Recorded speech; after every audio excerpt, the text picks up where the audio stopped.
তাপমাত্রা কমায় সারা দেশে বেড়েছে শীতের তীব্রতা, এতে ব্যাহত হচ্ছে স্বাভাবিক জীবনযাত্রা। এ নিয়ে কথা বলতে আমাদের সাথে যুক্ত হচ্ছেন ভোলা থেকে সহকর্মী ছোটন সাহা। আমরা চলে যাচ্ছি তার কাছে। ছোটন, আমাদের বলবেন যে শীত নিয়ে সাধারণ মানুষের প্রতিক্রিয়া কেমন কেমন পড়ছে শীত? লিনা, আজকে বেশ কয়েকদিন ধরেই কিন্তু আমরা দেখেছি শীতের তীব্রতা দক্ষিণাঞ্চলীয় যে উপকূলীয় জেলা ভোলায়। তো আজকে যে তাপমাত্রা সেটি রয়েছে 12.2 ডিগ্রি সেলসিয়াস।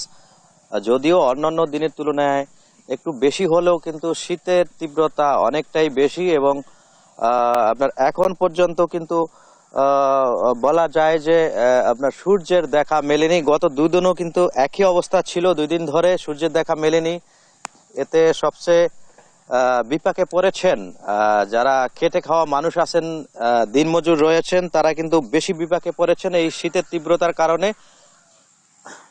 আবহাওয়া অধিদপ্তর থেকে আমাদেরকে যেমনটি বলা হয়েছে, তারা বলছিলেন যে এই যে মেঘলা আকাশ রয়েছে, এরপরেই মেঘলা আকাশ কেটে গেলে শীতের তীব্রতা আরো বাড়বে এবং একই সাথে এ মাসের 7 থেকে 8 তারিখের দিকে কিন্তু শৈত্য প্রবাহের একটি আশঙ্কার কথা কিন্তু তারা আমাদেরকে জানিয়েছেন। তো আমরা আসলে স্থানীয় মানুষজনের সাথে কথা বলবো। শীতের তীব্রতা কেমন দেখছেন আর আপনাদের কোনো অসুবিধা হচ্ছে কিনা শীতে?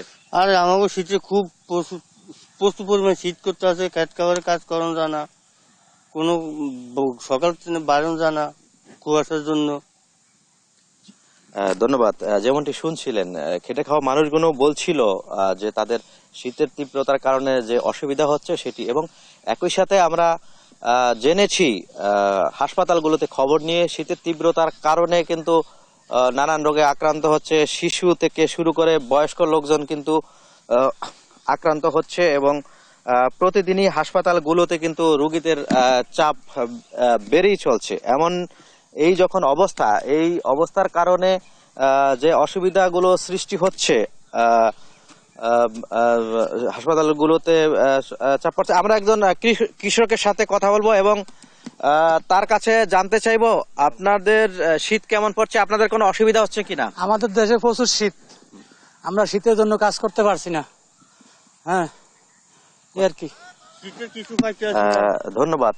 যেমনটি শুনছিলেন লিনা, কৃষক যারা রয়েছেন তাদের তো মাঠে সকালবেলা থেকে কাজ করতে হয়, তারাও কিন্তু এই তীব্র শীতের কাবু অবস্থা, তাদের বিপর্যস্ত হয়ে পড়েছে জনজীবন এবং এই শীতের কারণে তাদের যে স্বাভাবিক জীবনযাত্রা সেটি সংকটে পড়েছেন। এবং উপকূলের মানুষ কিন্তু আমাদেরকে বলছিলেন যে তাদের যেহেতু সংকট চলছে, এই মুহূর্তে যদি কম্বল বা গরম কাপড় বিতরণ করা হয় সেক্ষেত্রে তারা শীত নিবারণের ব্যবস্থা কিন্তু তারা করবে। এবং আমরা জেলা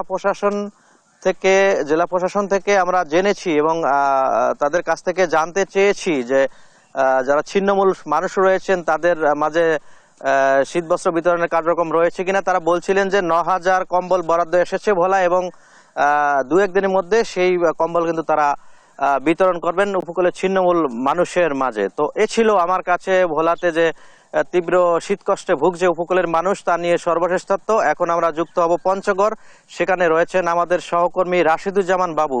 বাবু, আপনার সেখানকার শীতের কি অবস্থা দেখছেন, মানুষের দুর্ভোগ কেমন? ধন্যবাদ ছোটন আপনাকে। আসলে আপনি জানেন বরাবরের মতোই কিন্তু শীতের যে তীব্রতা সেটি কিন্তু পঞ্চগড় জেলার উপর দিয়ে প্রবাহিত হয়। এই মৌসুমের সর্বনিম্ন যে তাপমাত্রা সেটি কিন্তু আসলে পঞ্চগড়ে হয়েছে গতকালকে 8.3 ডিগ্রি সেলসিয়াস। আজকে যদি সকাল 9টায় আমি বলি, সকাল 9টায় তাপমাত্রা তেঁতুলিয়া অফিসে রেকর্ড করা হয়েছে 9.4 ডিগ্রি সেলসিয়াস, অর্থাৎ মৃদু শৈত্য প্রবাহ কিন্তু আমাদের পঞ্চগড় জেলায় কিন্তু দিয়ে বয়ে যাচ্ছে। হিমালয় খুব কাছাকাছি থাকার কারণে হিমালয়ের যে হিম বাতাস, সেই হিম বাতাস কিন্তু প্রতিদিনেই পঞ্চগড় জেলার উপর দিয়ে বইছে, যেই কারণে কিন্তু তীব্র শীত অনুভূত হচ্ছে। যদিও এখন সূর্যের আলো পড়েছে, অর্থাৎ সূর্যের আলোতে উষ্ণতা নিচ্ছে অনেকেই। সকালে আমি 7টার খবরেই আমি দেখেছিলাম যে খড়কুটো জ্বালিয়ে মানুষের ঠান্ডা নিবারণের জন্য চেষ্টা করছে অনেকেই। আসলে কিন্তু এখন রোদ্র ওঠার কারণে বাজার হাট এবং রাস্তাঘাটে কিন্তু নেমে পড়েছে, যেই কারণে কিন্তু আসলে লোক সমাগম অনেকটা বৃদ্ধি পেয়েছে। এদিকে আমরা হাসপাতাল এবং ক্লিনিকগুলোর কথা যদি বলি, সেগুলোতে শীতজনিত রোগীর সংখ্যা কিন্তু বৃদ্ধি পাচ্ছে বলে এমনটি বলেছেন সিভিল সার্জন। জেলা প্রশাসনের সাথে কথা বলেছিলাম, এই জেলা প্রশাসক আমাকে যেমনটি জানিয়েছে প্রায় 35,000 শীতবস্ত্র বিতরণ করা হচ্ছে। এর পাশাপাশি রাজনৈতিক এবং বিত্তবান যারা রয়েছে তারা কিন্তু আসলে শীতবস্ত্র বিতরণ অব্যাহত রয়েছে। তবে একটি কথা আপনাদেরকে মাধ্যমে জানিয়ে রাখতে চাই যে পঞ্চগড়ে যেহেতু শীতের মোক্ষম একটি সময়, এই সময় যারা দানবী রয়েছে, যারা বিত্তবান রয়েছে, তারা যেন এই সময়টিকে বেছে নিয়ে বেছে নিয়ে শীতবস্ত্র প্রদান করেন বা দেন, এইরকম একটি অবস্থা। এর পাশাপাশি আমরা আবহাওয়া অফিসের সাথে কথা বলেছিলাম। আবহাওয়া অফিসের ভারপ্রাপ্ত কর্মকর্তা জিতেন্দ্রনাথ তিনি আমাকে যেমনটি জানিয়েছেন যে আসলে পুরো জানুয়ারি মাস জুড়ে কিন্তু আসলে কয়েকটি শৈত্যপ্রবাহ পঞ্চগড় জেলার উপর দিয়ে প্রবাহিত হবে, যেই কারণে কিন্তু তীব্র শীত অনুভূত হবে এবং ঘন কুয়াশায় ঢাকা পড়বে পুরো পঞ্চগড় জেলা। যেই কারণে সকলকে ডাক্তাররা বলছেন যে সকলেই যেন এই ঠান্ডা এবং কুয়াশা থেকে পরিত্রাণ পেতে যেন ব্যবস্থা রাখেন।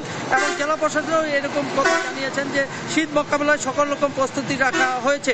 আমরা দেখেছি যে আসলে ফুটপাতের যে পুরাতন কাপড়ের দোকানগুলো, সেই পুরাতন কাপড়ের দোকানগুলোতে ভিড় করছে সাধারণ মানুষজন, অসহায় মানুষজন, নিম্ন আয়ের মানুষজন, তারা ভিড় করছে। তারা এই ছিল পঞ্চগড় থেকে আমার কাছে সর্বশেষ সংবাদ। লিনা, ধন্যবাদ আপনাদেরকে। দর্শক, পঞ্চগড় এবং ভোলা থেকে আমাদের সাথে যুক্ত হয়েছিলেন সহকর্মীরা।